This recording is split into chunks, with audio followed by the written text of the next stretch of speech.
Many people haven't heard of it, but there's a tiny little clause in Article 1, Section 8 of the US Constitution that has a massive impact on the lives of United States citizens.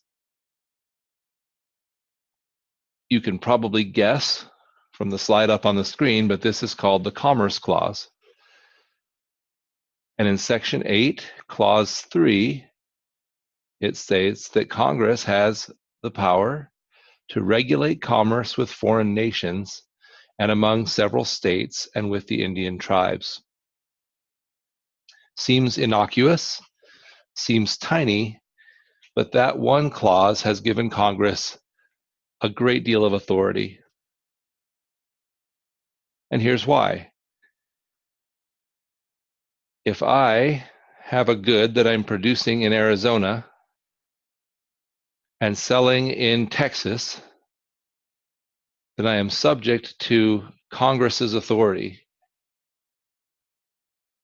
If I have goods that I am producing in Arizona and selling in Arizona, but I transport them on interstate freeways, I may be subject to the authority of the Congress.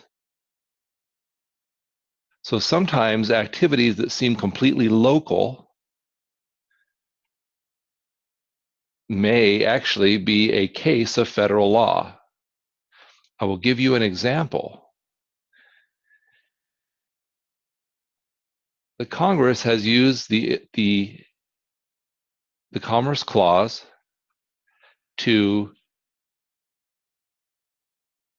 regulate such things as the sale of unpasteurized milk. The argument being that the transport of milk on any interstate highway makes it a federal case. So if I milk my cow and then I drive it across town on the freeway to my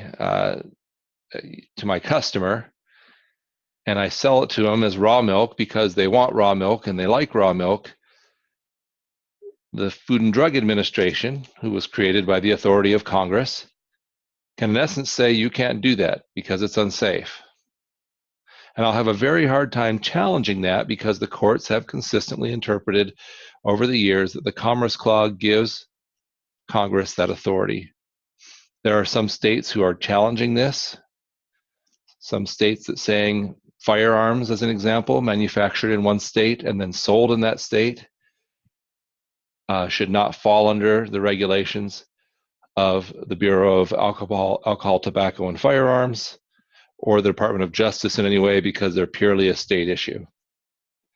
So the takeaway from this is to recognize that this tiny little clause, the Commerce Clause, has allowed the federal government to take an ever-increasing role in items or issues that impact what seems like things that are just on a local or state level.